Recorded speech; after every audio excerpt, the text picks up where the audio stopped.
right, I think we'll go ahead and get started. It is 9:01 by my clock, so let's go ahead and get rolling here. Good morning, everybody. My name is Tori Colburn. I am the Midwest Conservation Agronomist at American Farmland Trust. Welcome to the December ICON call through the Illinois Sustainable Ag Partnership.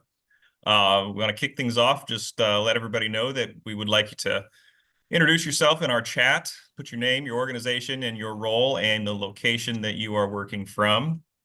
Get to know everybody on the call, and we'll go ahead and launch our opening poll. And I want to remind everybody that we do record these calls so that if you do need to hop off before the end of the call, you can view it later on the ISAP YouTube page, and you can also share it through your networks with folks who are unable to join us today. So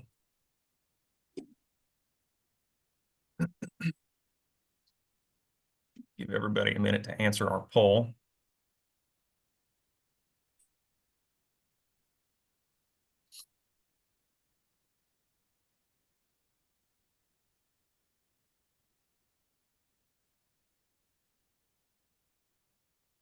Oh.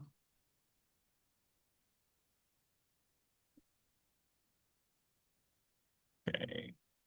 Helen, is the poll closed? I'm not able to see any results. There we go. Okay. Okay, Keith, you got your work cut out for you. Got some work to do, don't we? All right. All right. Okay, we'll get rolling here.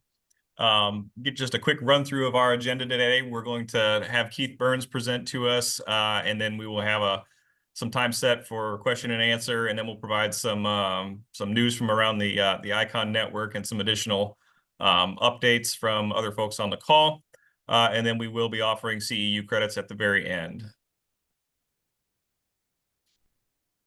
All right, so today's speaker is Keith Berns. He is co-owner and the sales marketing manager at Green Cover Seed out of Nebraska.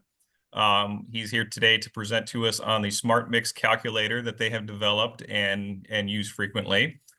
So Keith, I'm going to go ahead and turn it over to you, let you give a little more in-depth introduction and kick us off into the SmartMix calculator. Okay, sounds great. Thank you, Tori. It says someone else is sharing. I try to share my slides here. There we go.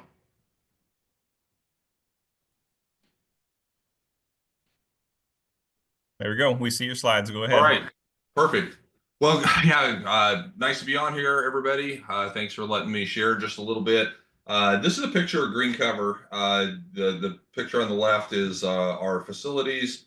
And I like to show that because 15 years ago, this is all, excuse me, this is all farm ground. So this has all been built in response to the demand, the excitement for cover crops for soil health.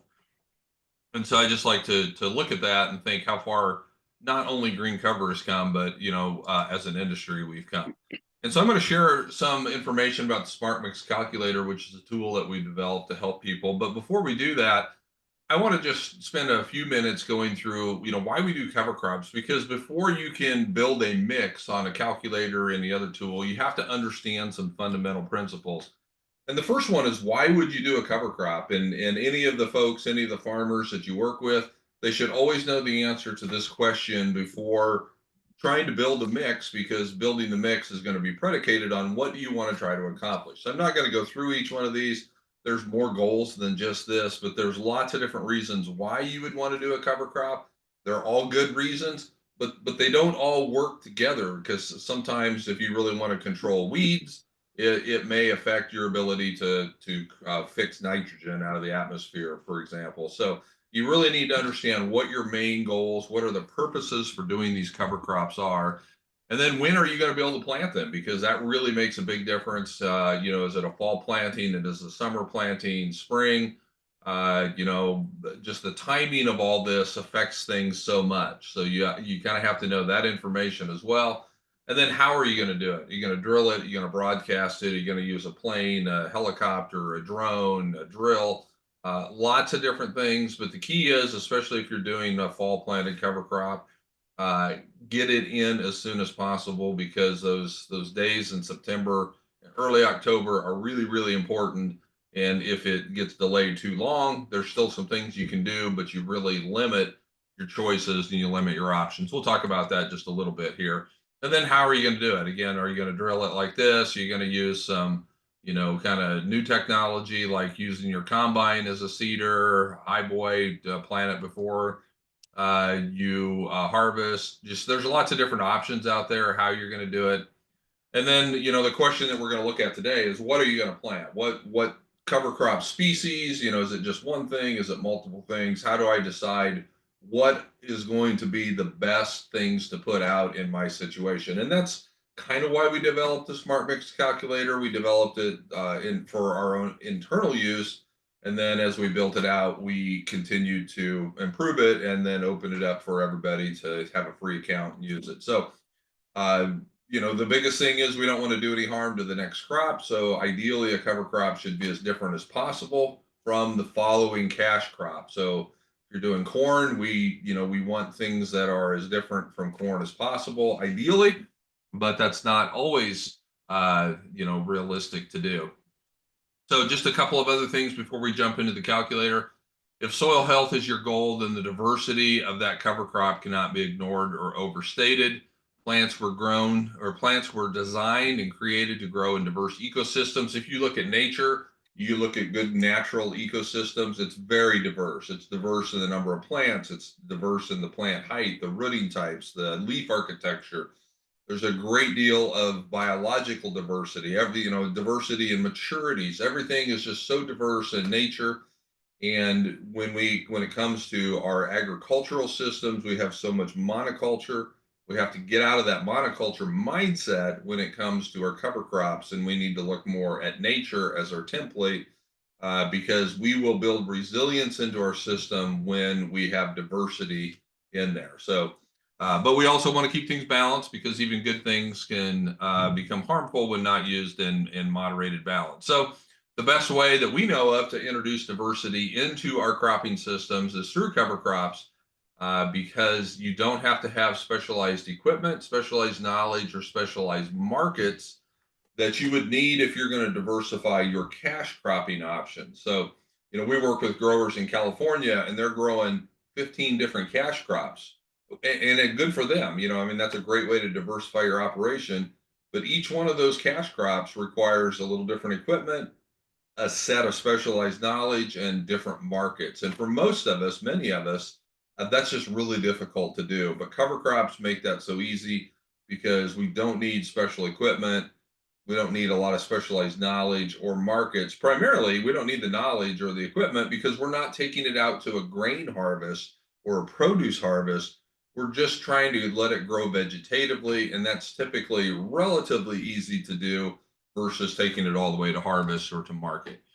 And so as we look at building a cover crop mix, these are the four things you need to get right. You need to get the right species, you need to get the right inoculants, you need to get the right seeding rates, and you need to get the right seeding time. So if you can get those four things right, the odds of having a successful cover crop planting are pretty high. If you get those things wrong, then the odds go down as one of those isn't right. The rate or the timing or the right species or even the inoculants. So we really focus on trying to get those things right. And then the questions I already mentioned. What are your goals? That's got to be the first question that you answer. What are your environmental factors? That has a lot to do with rainfall, temperature, soil type, things like that. What is your time frame? Again, when are you planting? Because that makes a big difference. And then how much are you willing to spend? What's your budget? Because that will have a little bit to do with the species selection in there as well. The environmental factors, those are some of the different things that we look at and we talk to people about.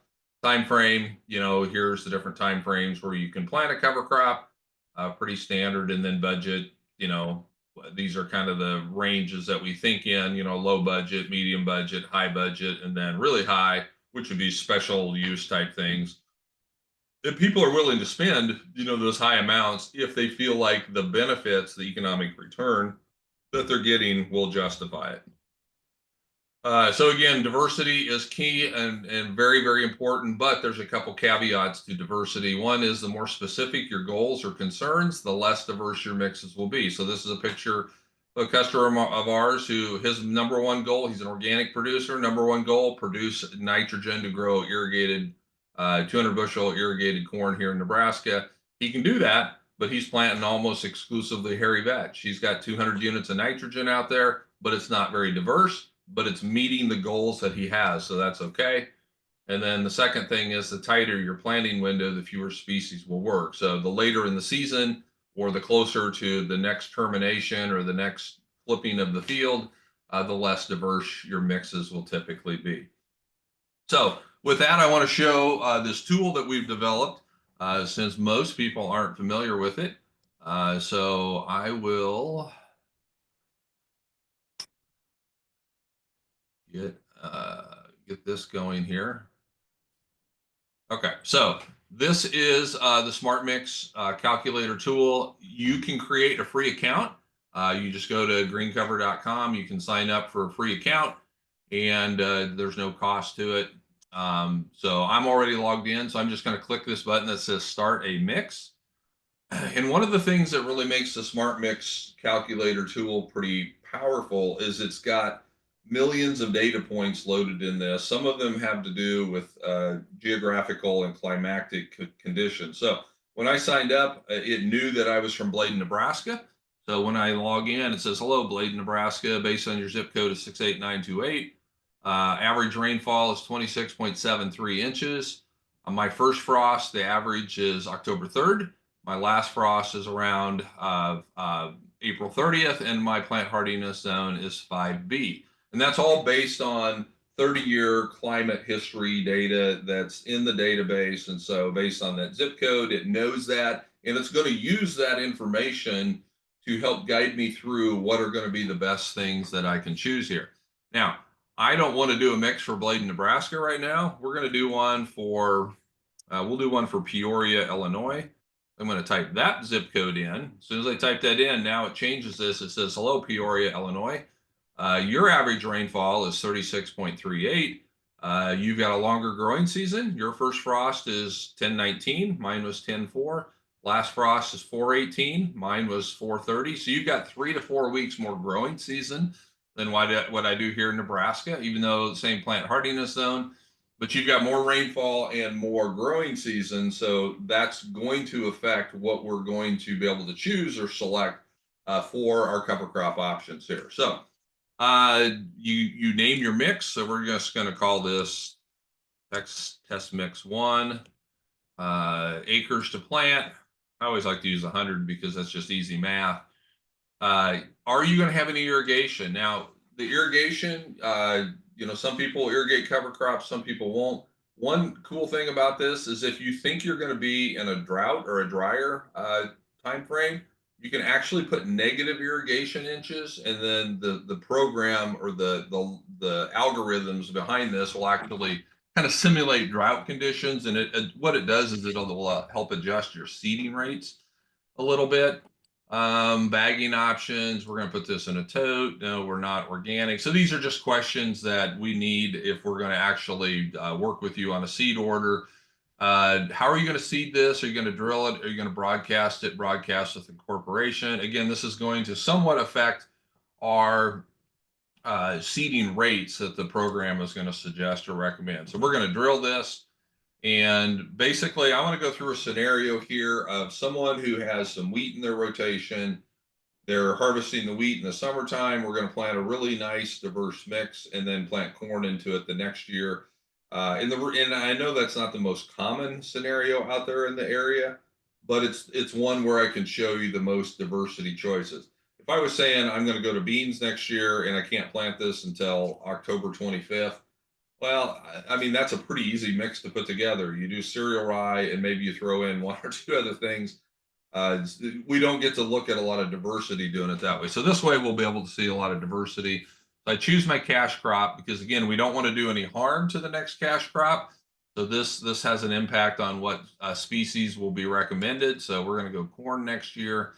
And then the seeding date is pretty important. So right now, it defaults to today. So it says 12/11, and I think it's just defaulting for 60 days of growth.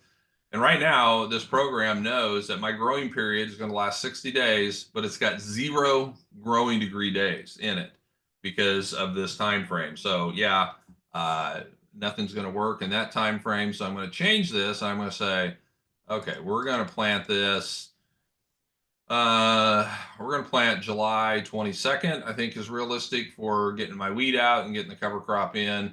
And then again, it automatically says we're going to terminate it 60 days later. But this is one where we're going to let the frost terminate it. So we're just going to say it's going to grow till December 1st.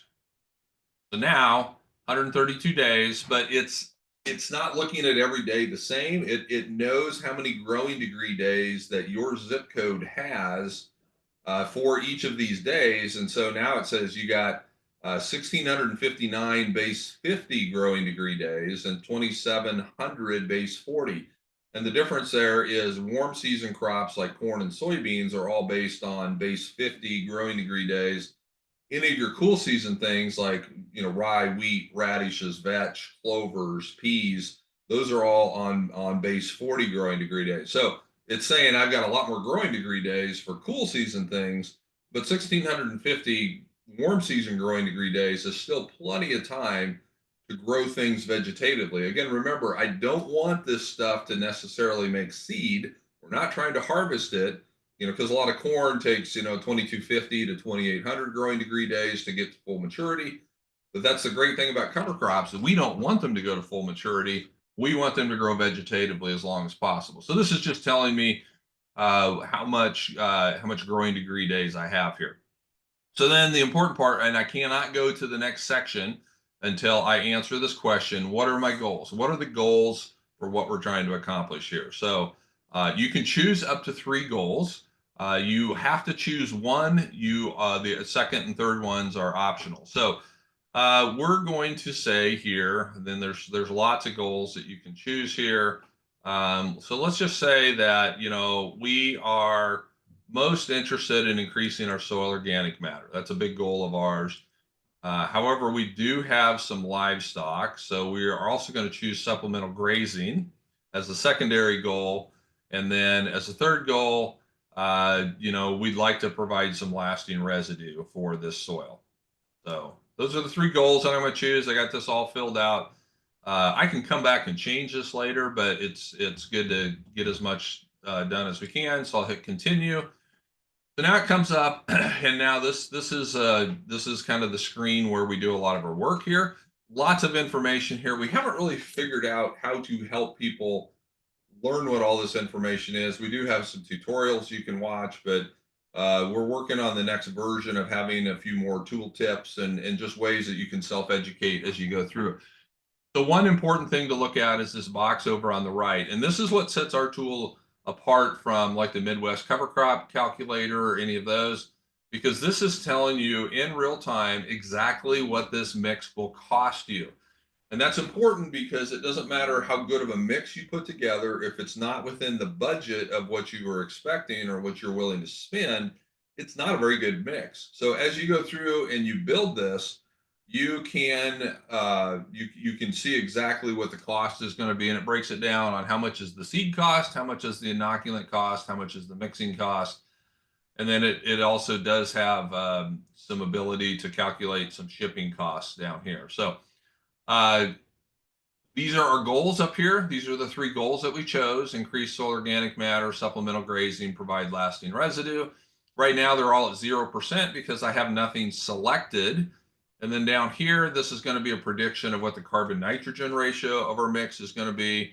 This is telling us what percentage of a full rate, and I'll talk a little bit more about that later. And then down here just has a lot of these mix ratings: nitrogen, grazing, drought, frost, winter hardiness, diversity, and salinity. So think of these as scores. So it's scoring how good your mix is in each one of those categories. The goal is not to have 100% in each one. The goal is to be pretty high in the ones that matter for the goals that you've selected or for what you want to try to do. Now, there is a button here that you can click auto generate, and it will select 2 species from each of the categories that match your criteria.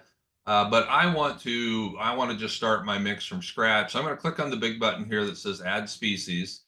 And so what it does then is it goes through and it takes all of the different cover crops that we have, and it breaks them into categories and said, these are excellent choices for you.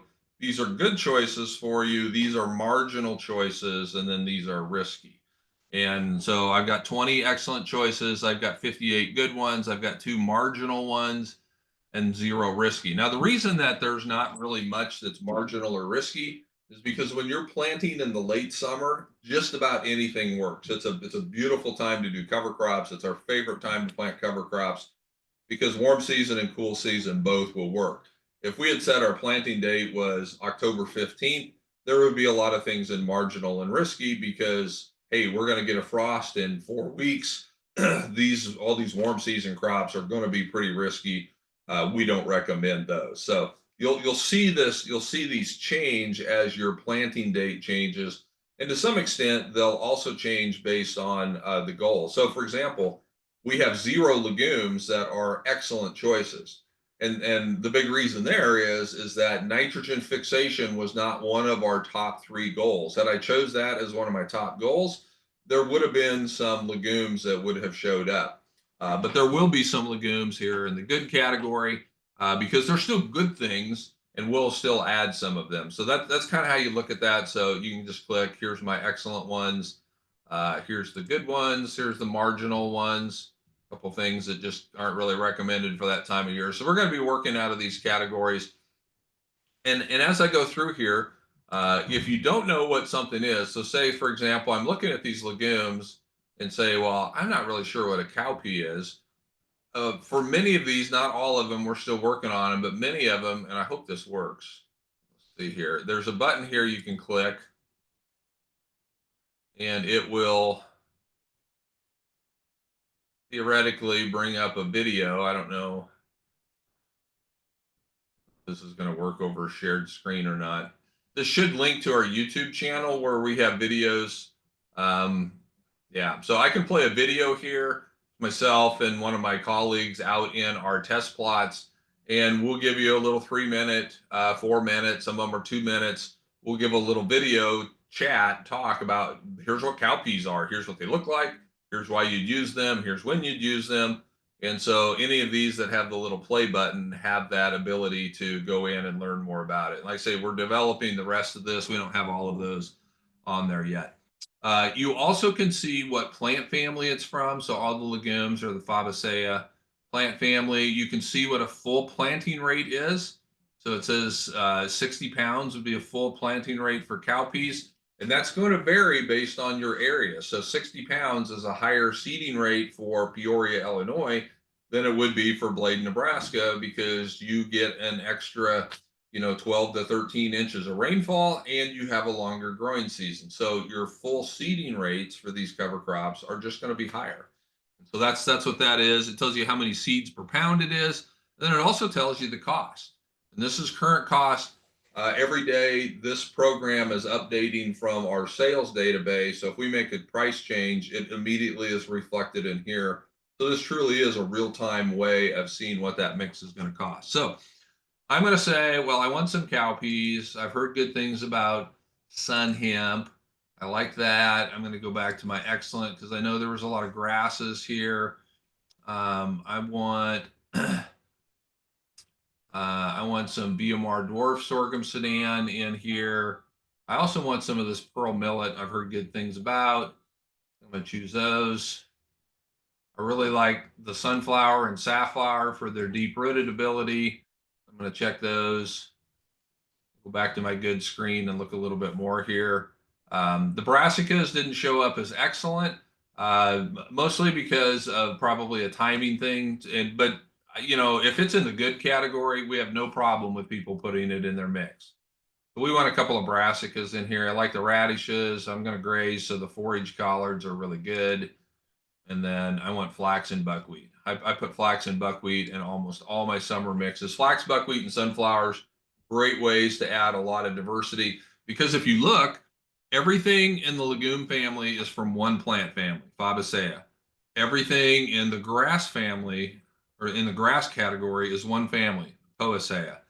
Everything in brassicas is one plant family. So we've got all of these species and only have 3 plant families represented. When I get over to broadleafs, there are lots of different plant families. So flax is a different plant family than what buckwheat is, and that's different than what sunflowers is, and that's different than what okra is, and that's different than sesame. That's different than our cucurbit blend, squash, pumpkins, watermelons, things like that. So, when you listen to experts like Christine Jones talk about diversity, she really emphasizes diversity of plant families and not just having diversity of species. So I've got 10 things I'm adding to my mix now. So now here's my 10 things. It breaks it into nice categories for me. And now you can see what it's doing. So I'm scoring 80% on all of my goals here. And it automatically put in seeding rates for me because I have this SmartMix auto adjust turned on. And basically what that does is it says, I'm going to take each of the things that you selected and I'm going to put in the same effective rate of each seed in there. So there's 13% of a full rate of seed in this mix right now. It's coming up to 125% of a full planting rate. We can see that down here, and that's where we think it should be for most mixes. You can make that go higher. You can make that go lower. So as I look here, I can come over here and I can see, this mix is going to be 3,130 pounds. It's going to give me 1,887,000 seeds per acre. It's going to be $1.19 a bushel, but down here it's $43 an acre. That's probably what most people are going to look at. We've got we'll choose inoculant on one of the next screens. It is factoring in I qualify for a little bit of a volume discount because I've got enough money or a big enough order. I've got a little bit of volume discount showing up here. There's a mixing charge. And then as I would get to further screens, I could choose shipping and delivery if I want. Now, for small orders, people can actually use this and actually buy a mix. For anything over like 500 pounds, we don't want people buying it on here without us looking at it and just making sure there's not something that we see. Because a lot of times we can say, well, based on your goals, I think you should use this instead of this. It could save you a little money, or we think it'd be a little bit more effective of a plan. So I've got all these things in here. If I want to go in and change some of these, so like I would look at this and think, okay, I want to graze this. I don't think I have enough grass. I don't have enough sorghum or millet in here. So if I turn this Smart Mix auto adjust off, I just click this little slider, I turn that off. Now I can come in here and I can change these however I want. So I'm going to say, I want 6 pounds of this sorghum and 3 pounds of the millet. Okay. So now see what it's taken my grazing goal from 80% to 90% now because those are really good grazing products. I've driven that up, but my cost has gone up to $49. That makes me a little nervous. I wanted to be kind of in the low 40s somewhere. So I'm going to look at this and go, okay, what can I trim? I don't think I need 4 pounds of flax. So I'm going to do 2 pounds of flax, and I can just start trimming things, and I can look at what it's doing to my cost. Probably, yeah, I'm not really sure I need safflower since I have sunflowers. I'm just going to take that one out. If I click the X here, I can remove that product from my mix. So now I'm down to $44. Okay, where else can I trim a little bit? And again, I can look and see, well, sun hemp's $1.85 a pound. So maybe I'll drop that down to 2 pounds. Okay, now I'm back down to 43. I'm about where I was before. But I like my combination a little better now because I've got it's a little bit better grazing mix. So I can do all of these things. I can go back and I can change my goals. I can change the planting date. There's lots of different things that we can do if you want to run kind of what if scenarios. So as I look at my effects down here, it's only 13% for nitrogen, so it's not a very good nitrogen fixing mix, and I'm okay with that because I didn't choose that as a goal. So that doesn't concern me. It's pretty good at grazing. It's pretty decent drought tolerance. 41% of frost tolerance. So some things are going to die with the frost, some aren't. 23% for a winter tolerance rating. Basically, it's saying, hey, your collards will probably make it through the winter, and that's about it. So it doesn't have a very high winter score. But again, that's okay because I'm okay with this dying out through the winter. Got a good diversity score because I've got 9 things in here now. I've got good plant family representation. And then it does have a salinity score. My carbon nitrogen ratio right now, it's estimating is going to be 46%, or not percent, sorry, 46 C to N. That's pretty high. but that's okay. I want that high because, again, remember, one of my goals is to provide lasting residue. And so if that carbon nitrogen ratio isn't very high, your residue will not last very long. So lots of other things. You can learn more about any of these species that you have in here. The little I button will show you more about it. You can click on the learn more button and it takes you to a screen where you can learn more about that. So people get in here and they play around with it a lot. You're never committed to anything. So let's say that we like what we see here. We hit the continue button. It's going to say, okay, do you want to add inoculants? You can read about the inoculants here. It's automatically adding the Rhizofixer Plus because it knows I have some legumes in there. But if I want to add, I can say, okay, well, this one's pretty cheap. It's only 20 bucks, 20 cents an acre, and it's got a lot of biologicals in here. So I'm going to add that one too. If I wanted a mycorrhiza inoculant, that's a lot more expensive. That's going to be $8 an acre. It's like, I don't think this time I'm going to do that. So click continue. It adds a little bit to the inoculant cost. And then I can say, I'm going to pick it up at one of our locations. If you're close to us, you can do that, or you can say, ship it to me. Yeah, you can add a different address. So if I had time, I would add an address in Illinois to get an Illinois quote, but we'll just do this. Here's the summary. And this is where we need to figure out a better way to communicate this. When you hit submit for review, it doesn't mean you're ordering this. We're not collecting your payment information or anything like that. Basically, what it does, it sends an email to us, and we'll have a salesman follow up with you to review the mix. And they may look at it and go, well, I think it's a pretty good mix, but if it was me, I would probably do a little more of this or a little less than that. And you would be able to then talk to one of our sales team members who has a lot of experience in building these mixes, and they could walk you through anything that they see that just maybe looks a little bit out of line, a little wonky. So you can do that, and then here's the shipping estimate.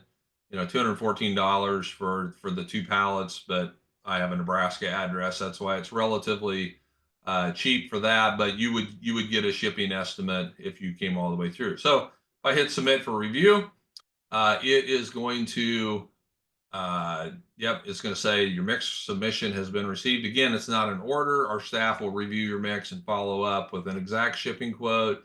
Here's my mix submission. You'll get an email that will tell you that you've submitted it. You can also, once you start an account, you can go to your saved mixes. So you can go to your account here. So here's that one I just did. So if I want to jump in and change that later, I can do that. Here's all of the other ones I've done in the past. So I can go in and bring up an older mix that I had, or I can modify something that I had last year and tweak it and bring it back out. So here's one that we did for last year. So I could continue this one. It brings it up, and now I can modify it for this year and then go through and hit submit again if that's something I want to do. So lots and lots of information, lots of features in here, tons of ways to use this to run different what if scenarios. It's not going to tell you exactly what you should plant. If people come in and look for that, we have probably 20 or 25 pre-made mixes that we will direct people to if they just want, kind of an answer in a box type thing. This is for the person who understands enough of the system that they want to get in there and they want to kind of play around. They want to customize what they want. They want to see how changing this will affect the price or how it will affect those scores. And they can really, really dial in and get exactly what they want with this. Again, we've got plenty of pre-made kind of out of the box type solutions for either the smaller farmers who don't, maybe want to spend the time or the money for a custom mix. Although custom mixes aren't always more expensive, it's maybe more of a time commitment. Or we encourage people just to give us a call, and we can kind of hold their hand and walk them through the process as well. So that's what the SmartMix calculator looks like. Again, you're all welcome to go in, create an account, and kind of start playing with it and see. Do what you have. Feel free. You can always reach out to me or to any of our sales team if you have questions on it. So What questions do we have? All right, thank you, Keith. I see this as being a very useful tool for everyone from the individual farmer to consultants. There's going to be a lot of interest, I think, drummed up from this presentation, so appreciate that.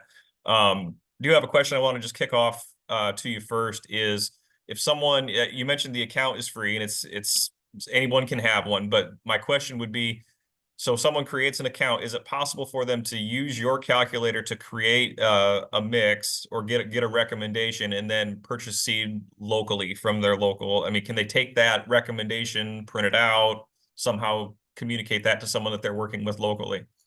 Sure. Well, while we don't encourage that, Sure.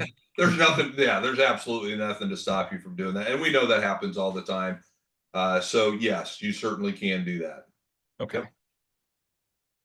So what is the scope of the calculator? Is this just something here for the United States? Is this an international tool? Yeah, good question. We only have the zip codes populated for the 48 continental US states because that's the geographic and climatic databases that are relatively easily accessible to us.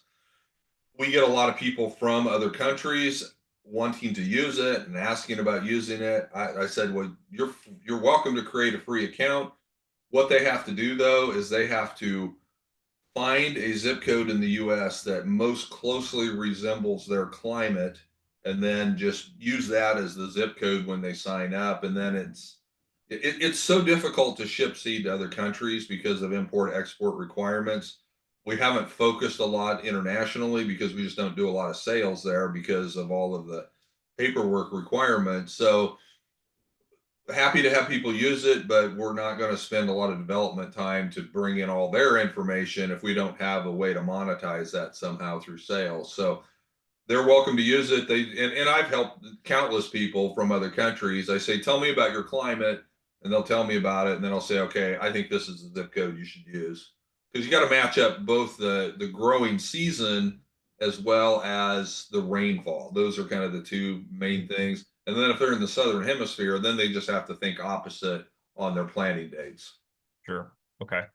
Question from the chat here. Will the tool automatically omit seed that can't compete with other selections in the mix? And will the tool recommend a seeding method like putting oats and rye in a grain box and legumes in a small seed box or drill?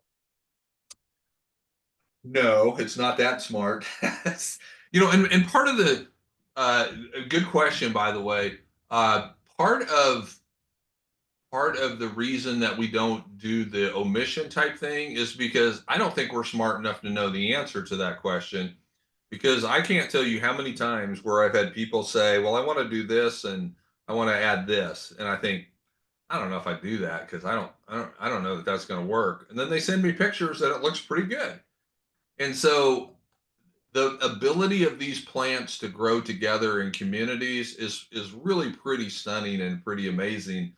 And so we don't feel confident enough to say if you're using this, you should not use this.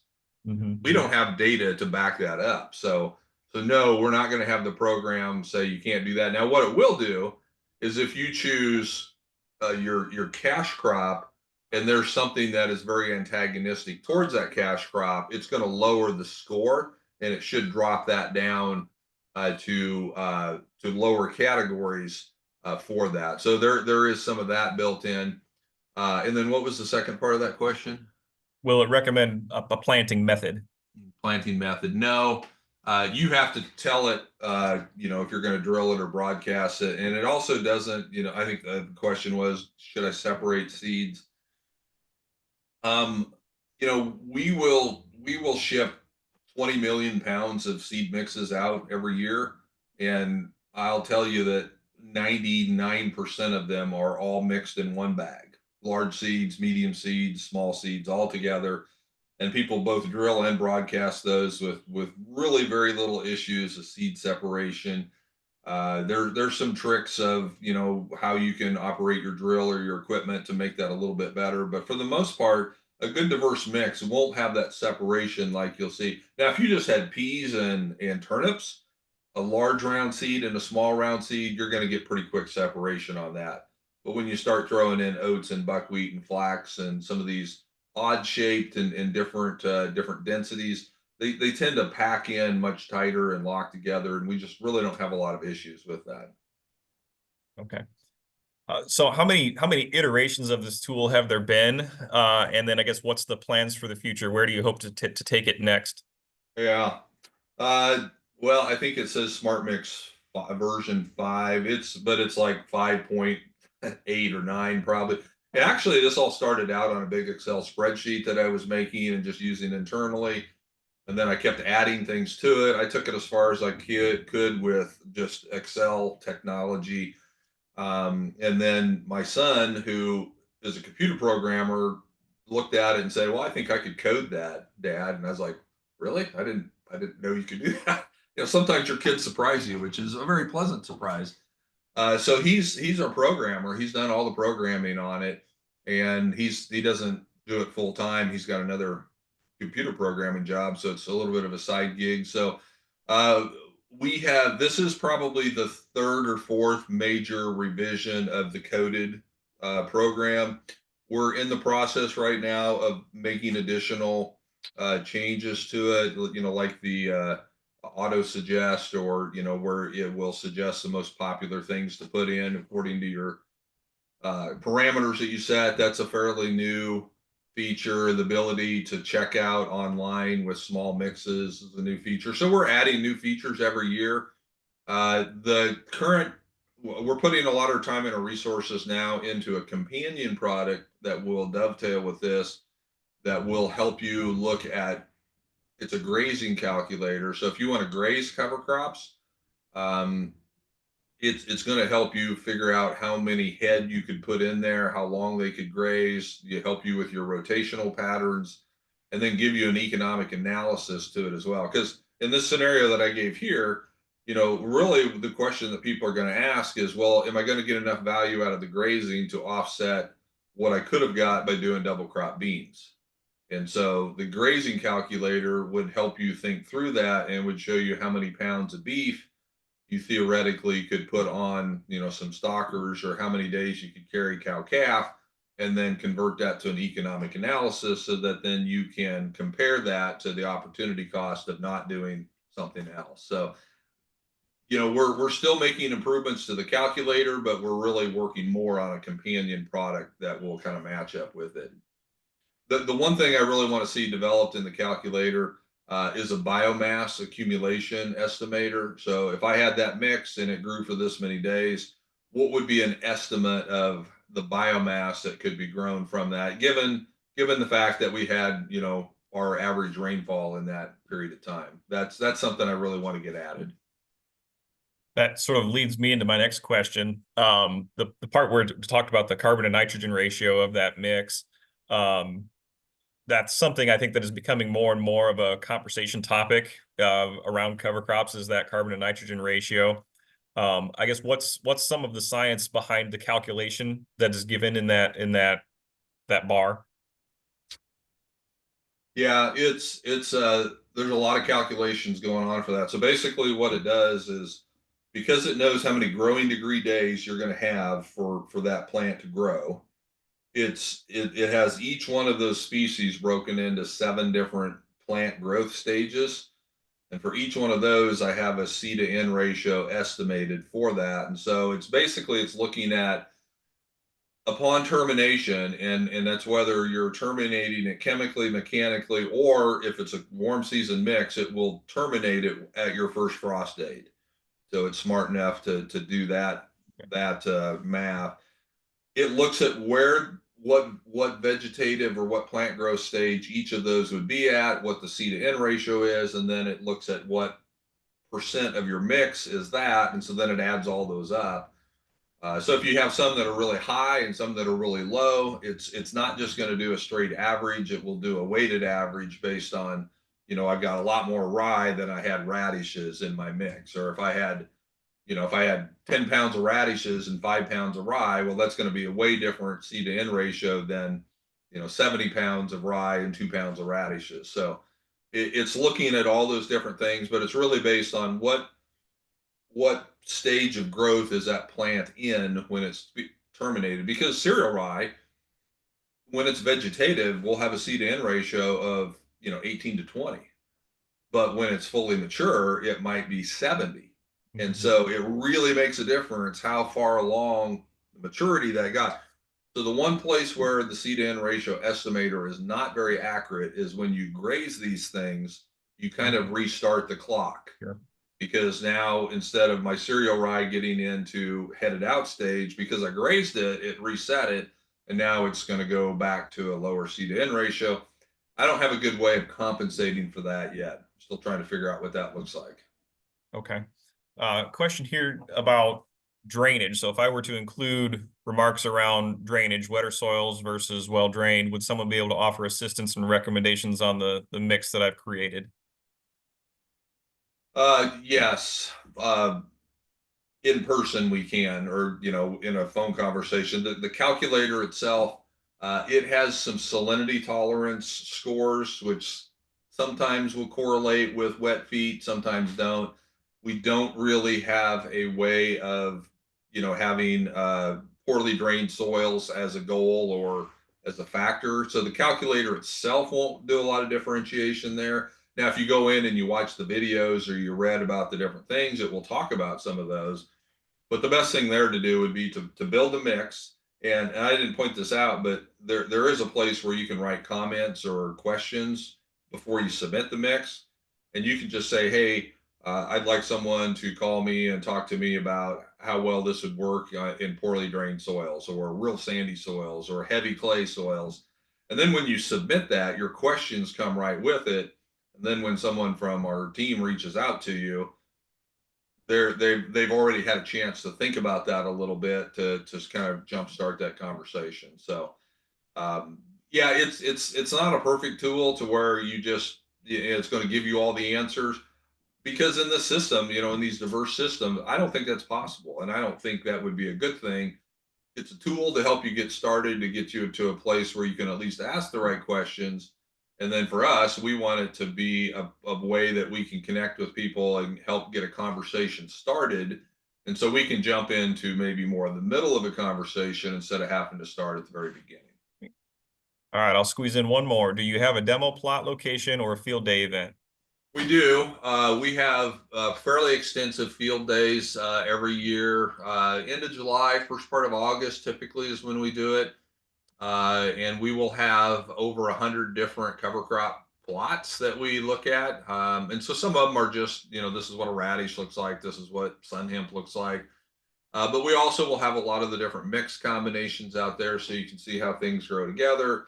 A lot of times we'll have grazing demonstrations. The last couple years, we've done quite a bit with corn interseeding. We've done a lot of interseeding, anywhere from V2 to V6.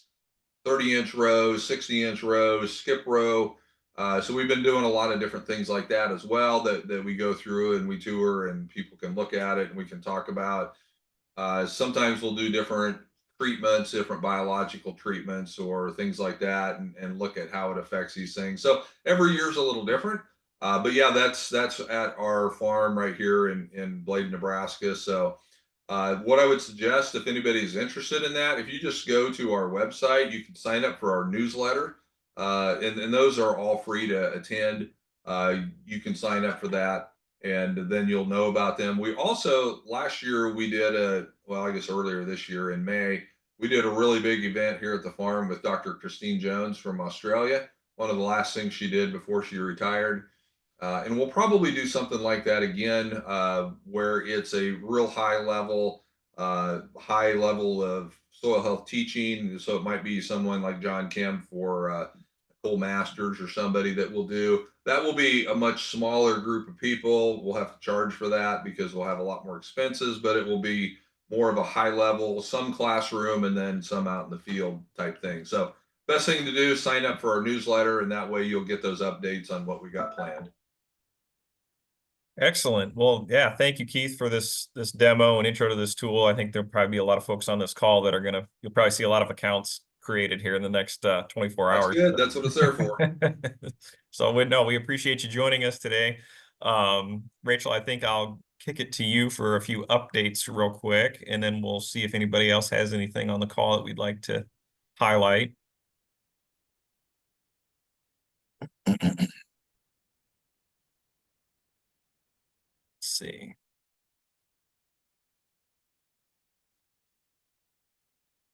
Yeah, so we just have a few things that we want to highlight here. The Great Lakes Cover Crop Project is recruiting fields for the 2024-2025 season. I think we have a link to that. Yep, thank you, Helen. So anybody who would be on the call, if you have fields that you'd be interested in enrolling in that program, or if you know someone who might, please pass that along. Also want to reiterate that the enrollment for the fall covers for spring savings program begins on December 16th. Currently, the pre-enrollment period is open. So farmers can get on there and get their information into the system, and then they will still have to get back in on the 16th to submit that. So again, that's the fall covers for spring savings, insurance premium discount for cover crop acres. And then the Green Lands Blue Waters is equipping next gen ag leaders mentorship applications are open. I believe we probably have a link for that as well. And then be on the lookout for the One Good Idea shop talks this winter as well.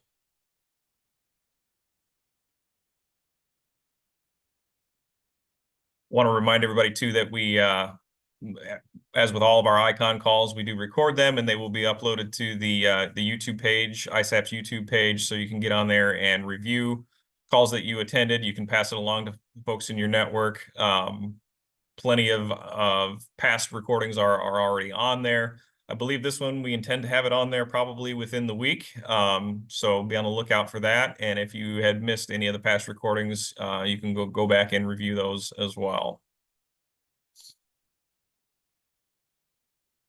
I guess now I want to open it up. Anybody on the call, if you have anything that you would like to share with the group, events, opportunities, anything, or if you have ideas for topics of future calls, please let us know. And then we want to start our exit poll as well.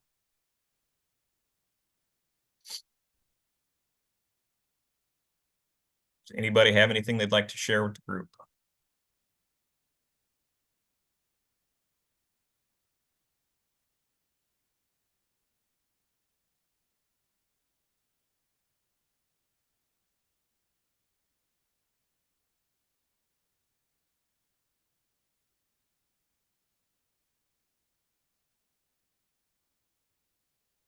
If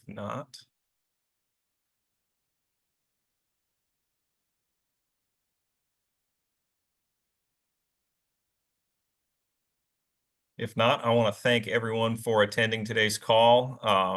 Again, we encourage you to be on the lookout for future calls. If you do have any ideas for topics or speakers for the future, please let us know. You can reach out to any one of us to give us your ideas. And then we do have the CCA credits available. If you have the app, please feel free to scan the code on your screen. If you do not have the CCA app, feel free to email Rachel with your information and we'll be sure to get that submitted for you.